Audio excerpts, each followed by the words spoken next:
34. 무소유자도 소유자도 죽은 후에는 주 하나님께서 땅의 흙으로 사람을 지으시고 그의 콧구멍에다 생명의 호흡을 불어넣으시니 사람이 살아있는 혼이 되었더라. 창세기 2장 7절. 하나님께서 인간을 창조하실 때 땅의 흙으로 창조하시고 하나님의 생명의 호흡을 불어넣으시니 사람이 살아있는 혼이 되었다. 하나님께서 인간을 창조하실 때 흙의 형태에게 생명의 호흡인 영을 불어넣으셨을 때 인간은 흙도 어떤 영도 아닌 새로운 존재인 살아있는 혼이 되었던 것이다. 여기서 하나님께서 불어넣으신 것은 하나님 자신의 생명의 호흡이었다. 그런데 하나님의 형상으로 지음받은 인간이 타락했을 때 흙으로 지음을 받은 인간은 그 원재료인 흙으로 다시 돌아갈 것을 하나님께서 말씀하셨다. 내가 땅으로 돌아갈 때까지 내 얼굴에 땀을 흘려야 빵을 먹으리니 이는 내가 땅에서 취해졌음이라. 너는 흙이니 너는 흙으로 돌아갈 것이니라. 창세기 3장 19절. 이 세상 어느 누구라도 이 말씀대로 죽지 않을 수 없는 것이다. 다만 구약에서 하나님과 동행하다가 들려 올라간 에녹과 예수 그리스도의 공중재림 때 죽지 않고 변화되어 휴거될 사람은 예외적인 경우에 속할 뿐, 그 누구도 한 번 태어나면 결국은 한 번 죽어야 하는 것이 인간의 보편적 운명이다. 한 번 죽는 것은 사람들에게 정해진 것이고 그 뒤에 심판이 정해진 것 같이 히브리서 9장 27절. 절간에서 일평생 대부분을 중으로 살다가 구원받지 못하고 죽은 한 사람에 대해서 해마다 많은 사람들이 그의 죽음을 애도함과 함께 한없이 높이며 그의 삶을 칭송하고 있는데 참으로 가관이 아닐 수 없다. 언론들은 그가 평생을 소박하고 청렴결백한 무소유의 삶을 살았다고 격찬에 맞이 않는다. 평생 무소유의 가르침을 전했던 법정 스님이 입적했습니다. 법정 스님은 종교를 초월해 우리 시대의 큰 스승이었습니다. 폐암으로 투병해 오던 법정 스님이 입적했습니다. 어디에도 매이지 않는 자유인이 되고 싶다며 54년 출가를 결심했습니다.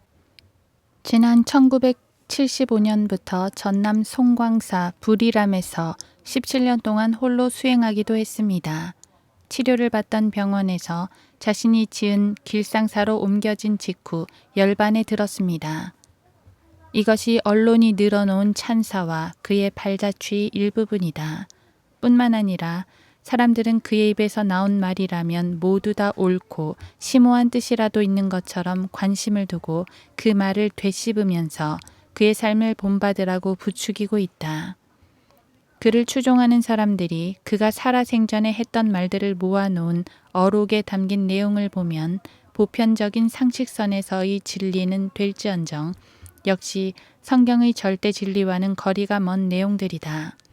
그는 무소유에 대해서 다음과 같이 말했다. 우리는 필요에 의해서 물건을 갖지만 때로는 그 물건 때문에 마음을 쓰게 된다. 따라서 무엇인가를 갖는다는 것은 다른 한편 무언가에 얽매이는 것. 그러므로 많이 갖고 있다는 것은 그만큼 많이 얽혀 있다는 뜻이다. 무소유중. 이 말이 왜 그처럼 대단한 말이란 말인가? 누구라도 일상생활 속에서 살면서 느끼는 상식적인 얘기일 뿐이다.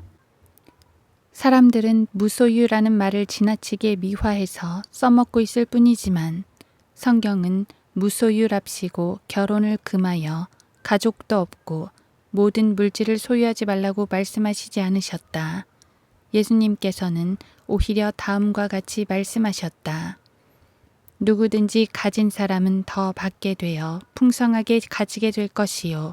가진 것이 없는 사람은 그 가진 것마저도 빼앗기게 되리라. 너희는 그 쓸모없는 종을 바깥 흑암에 내어 던지라. 거기서 울며 이를 갈고 있으리라.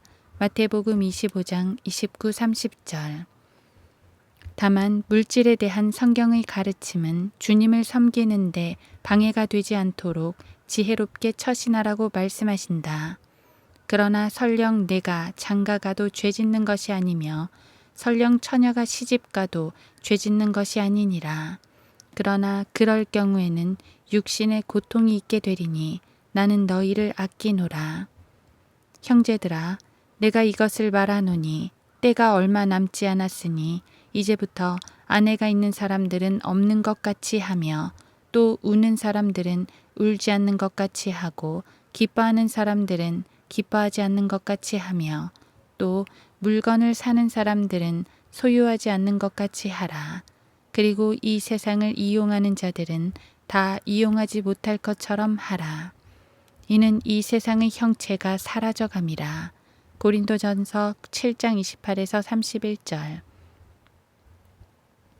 그는 병원에 있는 동안 갚지 않은 병원비를 남들이 갚아 주어야만 했다. 무소유라고 해서 다 좋은 것만은 아니다. 사도 바울은 감옥에 있으면서도 무소유를 주장하지 않았다. 당시 감옥에 있으면서도 식대를 지불해야 하는 입장에서 필요한 물질을 충분히 확보했고 죽은 후에 남에게 뒤치다꺼리를 하게 하지 않았다. 그렇다고 사도 바울이 영적이지 않은 사람이었던가? 내게는 모든 것이 있고 또 풍부하니라. 나는 너희가 보낸 것을 에파프로디도로부터 받아서 풍족하게 되었노라. 이는 향기로운 냄새요, 받으실 만한 희생제요, 하나님을 참으로 기쁘시게 하는 것이라. 빌립보서 4장 18절. 또한 그는 마음을 비울 것을 강조하면서 성경과는 정반대의 말로 사람들을 미혹해 왔다. 빈 마음, 그것을 무심이라고 한다. 빈 마음이 곧 우리들의 본 마음이다. 무엇인가 채워져 있으면 본 마음이 아니다. 텅 비우고 있어야 거기 울림이 있다. 울림이 있어야 삶이 신선하고 활기 있는 것이다. 물소리 바람소리 중. 그러나 사람의 마음은 무엇인가로 채워져 있어야만 한다. 물론 거듭나지 않은 자연인들의 상태는 마귀의 영향 아래 있기에 악령으로 채워져 있으나 그리스도인은 성령으로 채워져 있어야만 한다. 그렇지 않고 마음을 비워두면 마귀가 그 자리를 점유하게 되고 그 사람은 악령으로 가득 차게 된다는 사실을 알아야 한다. 더러운 영이 어떤 사람에게서 나와 물 없는 곳으로 두루 다니면서 쉴 곳을 찾다가 찾지 못하자 그가 말하기를 내가 나왔던 내 집으로 돌아가리라 하고 돌아와 보니 그 집이 소재되고 단장되었더라. 그러자 그가 가서 자기보다 더 악한 다른 7영을 데려와서 들어가 거기서 사니 그 사람의 나중 상태가 처음보다 더 악화되었더라. 누가복음 11장 24에서 26절. 마지막으로 그는 이 세상에서 가장 심오한 질문에도 여지없이 빗나가고 말았다. 그 질문은 나는 누구인가인데 이 질문에 대한 답을 찾아야 했기에 이 세상에 수많은 종교가 생겨난 것이다. 만일에 그의 거짓말에 속아서 일평생을 시간을 허비하며 살다가 죽는다면 그가 갔던 곳으로 따라가게 되어 있다. 그는 다음과 같이 답변을 내리고 말았다. 그는 자연인으로서 자연인들에게 올바른 답변을 주지 못하고 자신이 가야 할 길을 가고 말았던 것이다. 나는 누구인가 스스로 물으라. 자신의 속 얼굴이 드러나 보일 때까지 묻고 물어야 한다. 건성으로 묻지 말고 목소리 속의 목소리로 귀 속의 귀에 대고 간절하게 물어야 한다. 해답은 그 물음 속에 있다. 산에는 꽃이 피네 중. 그는 너 자신을 알라고 해주고 답변을 주지 못했던 소크라테스와 같이 정답을 줄 수 없었던 것이다. 나는 누구인가? 라는 질문에 대한 답은 성경에 따르면 그 누구도 예외 없이 나는 죄인이다 라는 것이다. 이는 모든 사람이 죄를 지었으므로 하나님의 영광에 이르지 못하다가 로마서 3장 23절. 그렇기 때문에 사람이라면 반드시 한 번은 죽어야 하는 것이다.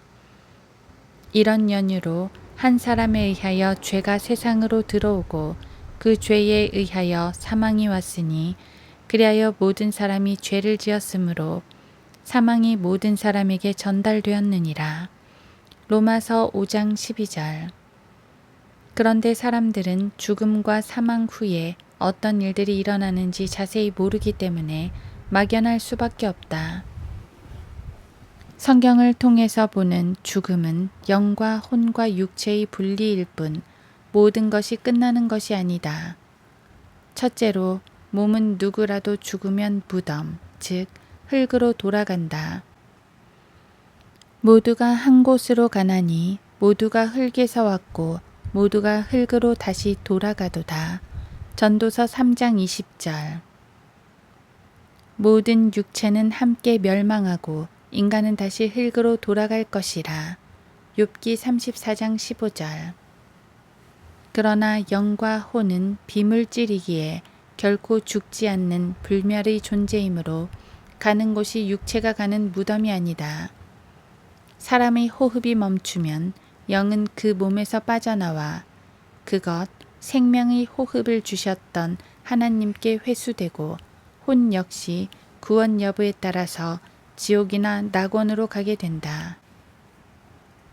그때의 흙은 예전에 있던 대로 땅으로 돌아가고 영은 그것을 주셨던 하나님께로 돌아가리라.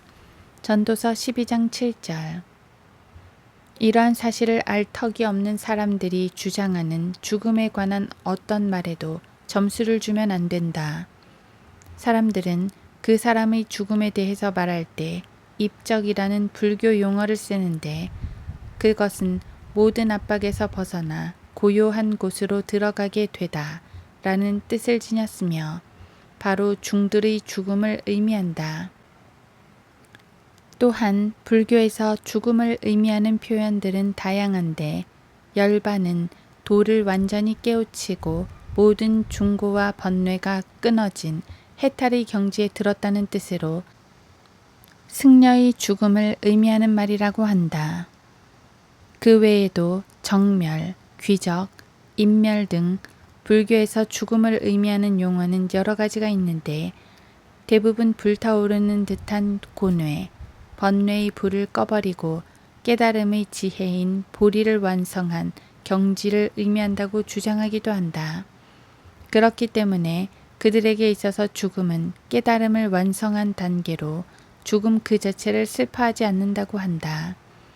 그러나 그들이 아무리 자신들의 견해를 앞세워 죽음을 미화하고 두려움을 떨쳐버리려고 노력을 해도 죄인은 죽어서 지옥으로 돌려질 것이라는 사실은 결코 변하지 않는다.